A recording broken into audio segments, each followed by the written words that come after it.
स्वागत है आपका हमारे YouTube channel Shekhawati maths academy में। तो आज हम प्रश्नावली 2.1 के नेक्स्ट क्वेश्चन करेंगे। इससे पीछे वाले वीडियो में हमने प्रश्नावली 2.1 के क्वेश्चन नंबर 1, 2 और 3 आपको बताए थे।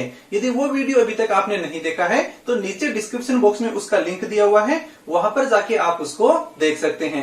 तथा यदि अभी तक आपने हमारा YouTube चैनल सब्सक्राइब नहीं किया है तो हमारे YouTube चैनल को सब्सक्राइब करें तथा नोटिफिकेशन बेल को प्रेस करना बिल्कुल भी नहीं भूलें, ताकि हमारे YouTube चैनल से रिलेटेड जो भी लेटेस्ट वीडियो है उनकी नोटिफिकेशन आप तक तुरंत पहुंच सके।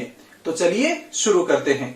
तो चौथा क्वेश्चन है कि निम्न संख्या युग्मों का यूक्लिड विभाजन विधि द्वारा महत्तम समापवर्तक यानी HCF ज्ञात कीजिए। तो हमें HCF ज्ञात करना है और किससे ज्ञात करना है? यूक्लिड विभाजन विधि से। इससे पहले के क्वेश्चनों में हमने HCF ज्ञात किया था अभाज्य गुणनखंड विधि से, और अब हमें HCF ज्ञात करना है यूक्लिड विभाजन विधि से। तो सबसे पहले तो ये देखते हैं कि यूक्लिड विभाजन एल्गोरिथम क्या होती है। तो यूक्लिड विभाजन एल्गोरिथम के अनुसार जब भी हमें कोई दो पूर्णांक A और B दिए हुए हैं तो हम इसको A बराबर BQ प्लस R के रूप में लिख सकते हैं, जहां A और B तो कोई दो पूर्णांक हमें दिए हुए हैं और Q हमारा यहाँ पर क्या हो जाएगा? भागफल, तथा R बराबर कितना हो जाएगा? ये हमारा शेषफल हो जाएगा। और A में हमें B का भाग लगाएंगे तो यहाँ पर Q तो क्या आ जाएगा? हमारा भागफल आ जाएगा, तथा R हमारा क्या आ जाएगा? R हमारा शेषफल हो जाएगा। यानी जो बड़ा पूर्णांक A है इसको हम A बराबर BQ प्लस R के रूप में लिख सकते हैं, जहां R है यह 0 से बड़ा और इसके बराबर और B से छोटा होता है। तो ये हमारी यूक्लिड विभाजन एल्गोरिथम है और इसकी सहायता से हम HCF ज्ञात करेंगे। तो इसमें हमारा पहला क्वेश्चन है कि 210 और 55। अब हमें देखना है कि 210 और 55 में से बड़ी संख्या कौन सी है? 210 है।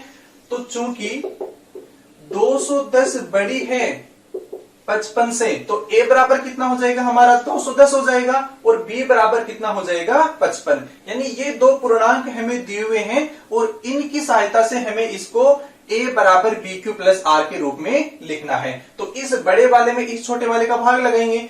तो 210 है, इसमें हमने 55 का भाग लगाया। तो 55 का भाग लगाएंगे तो कितनी बार चला जाएगा? 3 बार चला जाएगा। तो 3 बार भाग गया तो 5 तियां 15 और 15 और 1 16, और इसमें से घटाया तो 10 में से 5 घटाया 5 और 21 में से 17 घटाया तो कितना आ गया? 4। तो हमारा A बराबर तो कितना है? 210 है। B बराबर कितना है? 55 है।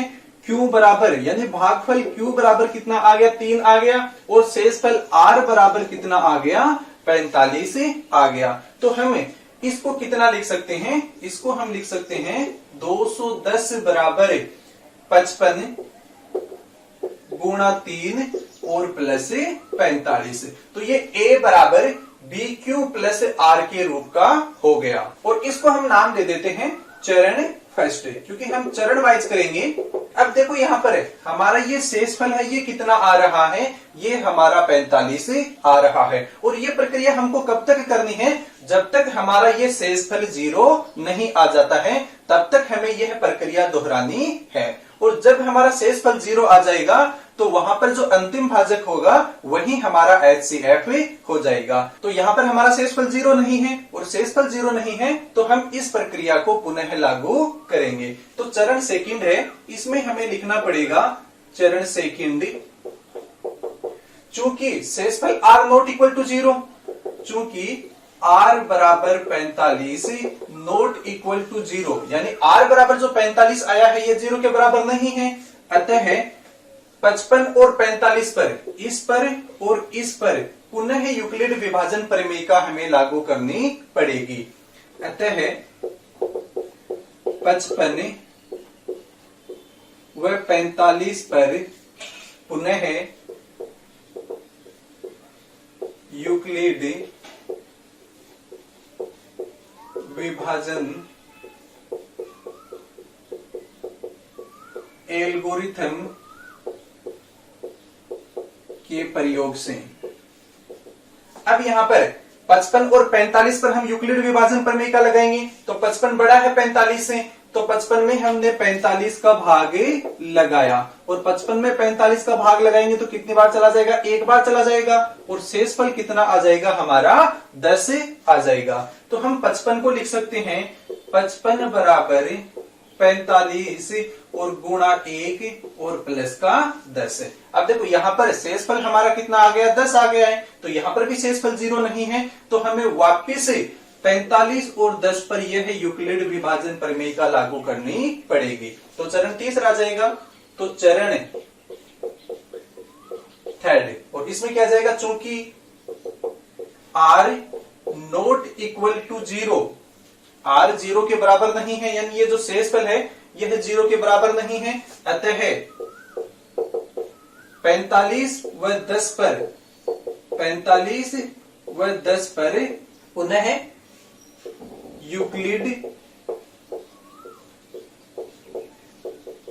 विभाजन एल्गोरिथम से, तो हमें 45 और 10 पर पुनः यूक्लिड विभाजन एल्गोरिथम लागू करनी है। तो 45 है, इसमें हम 10 का भाग लगाएंगे, तो 45 में 10 का भाग लगाया तो कितना हो गया, 10 चौक 40, तो भाग कितनी बार चला गया, 4 बार चला गया और शेषफल हमारा कितना आ गया, 5। तो हम 45 को लिख सकते हैं 45 बराबर 10 गुणा 4 और प्लस का 5। तो यहां भी हमारा शेषफल है, यह 5 आ गया है और यह भी 0 के बराबर नहीं है, तो हमें एक बार पुनः यूक्लिड विभाजन प्रमेय लागू करनी पड़ेगी। और किस पर लागू करनी पड़ेगी, 10 और 5 पर। तो नेक्स्ट चरण आ जाएगा चरण चौथा, चूंकि r नॉट इक्वल टू 0, अतः 10 व 5 पर, अतः 10 व 5 पर पुनः यूक्लिड विभाजन एल्गोरिथम से। अब 10 है, 10 में हमने 5 का भाग लगाया तो कितनी बार चला जाएगा, 2 बार चला जाएगा। ये 10 है, इस 10 में हमने 5 का भाग लगा दिया तो कितनी बार चला गया, 2 बार चला गया और शेषफल हमारा कितना आ गया, 0। तो हम इसको लिख सकते हैं 10 बराबर 5 गुणा 2 और प्लस का 0। अब यहाँ पर हमारा शेषफल कितना आ गया, 0 आ गया है, तो यह प्रक्रिया यहीं पर समाप्त हो जाएगी। क्योंकि r बराबर हमारा कितना आ गया, 0 आ गया है और हमारा HCF कितना हो जाएगा, अंतिम भाजक, यानी अंतिम बार हमने किसका भाग लगाया है, 5 का भाग लगाया है, तो हमारा HCF कितना हो जाएगा, अतः HCF बराबर 5 और यही हमारा उत्तर हो जाएगा। तो इस तरीके से हम यूक्लिड विभाजन विधि से HCF है वह ज्ञात कर सकते हैं। तो हमारा इसमें पहला क्वेश्चन है यह कंप्लीट हो गया है। दूसरा, तीसरा, चौथा और पांचवा क्वेश्चन है वो आपको प्रैक्टिस करनी है, क्योंकि गणित है यह प्रैक्टिस का ही सब्जेक्ट है। जितनी ज्यादा आप प्रैक्टिस करोगे गणित उतनी ही आपके समझ में आएगी। तो इसके लिए प्रैक्टिस के लिए बाकी के क्वेश्चन आपको करने हैं। छठा क्वेश्चन है ये मैं आपको बता रहा हूं। तो इसमें छठा क्वेश्चन है 867 और 255। तो चूंकि 867 है यह बड़ा है 255 से और 255 से बड़ा है, तो a बराबर कितना हो जाएगा हमारा 867 हो जाएगा और b बराबर कितना हो जाएगा 255 हो जाएगा। तो 867 है, इसमें हम 255 का भाग लगाएंगे। तो 255 का भाग 867 में लगाएंगे तो कितनी बार चला जाएगा, 3 बार चला जाएगा। तो भागफल में तो आ जाएगा 3 और इसको गुणा करेंगे तो 5 3 15 और 5 3 15 और 1 16 और 3 दूनी 6 6 और 1 7। तो यहां से इसमें से घटाएंगे तो 7 में से 5 घटाया तो 2 आ गया, इसमें से घटाया तो 0 और इसमें से घटाया तो 1। तो भागफल Q बराबर तो हमारा 3 आ गया और शेषफल R बराबर हमारा 102 आ गया। तो चरण फर्स्ट में इसको हम लिखेंगे तो इसको हम a बराबर BQ प्लस R के रूप में लिखेंगे, क्योंकि हमारी यूक्लिड विभाजन प्रमेय क्या होती है, a बराबर BQ प्लस R, जहां पर R का मान है वह 0 से बड़ा और बराबर तथा B से छोटा होता है। तो A बराबर हमारा कितना है 867, तो ये हो जाएगा 867 बराबर 255 और गुणा Q बराबर हमारा कितना आया है 3 और प्लस R, तो R बराबर हमारा कितना आया है 102।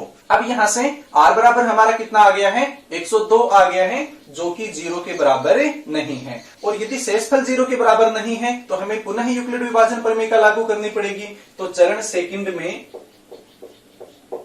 सेकंड चूंकि r not equal to 0, r not equal to 0, अतः 255 और 102 पर पुनः यूक्लिड विभाजन प्रमेयिका के प्रयोग से।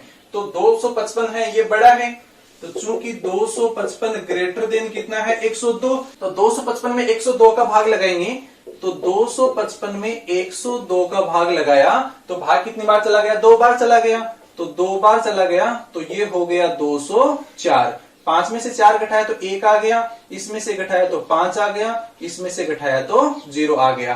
तो भागफल Q बराबर तो हमारा 2 आ गया और शेषफल R बराबर हमारा कितना आ गया, 51 आ गया। तो इसको हम लिख सकते हैं 255 बराबर 102 और गुणा 2 और प्लस का 51। अब यहाँ पे 51 है, ये 0 के बराबर नहीं है, हमारा शेषफल है वो कितना आ रहा है, 51 आ रहा है। तो 102 और 51 पर हमें पुनः यूक्लिड विभाजन प्रमेयिका लागू करनी पड़ेगी। तो नेक्स्ट चरण हमारा हो जाएगा चरण थर्ड, चूंकि r नॉट इक्वल टू 0 और r नॉट इक्वल टू 0, तो 102 और 51 पर हम पुनः यूक्लिड विभाजन प्रमेयिका लागू करेंगे। और 102 बड़ा है 51 से, तो 102 ग्रेटर देन 51। तो 102 में 51 का भाग लगाएंगे, तो 102 में भाग लगाया 51 का, तो कितनी बार चला गया, 2 बार चला गया, और ये हो गया 102 और शेषफल हमारा कितना आ गया, 0 आ गया।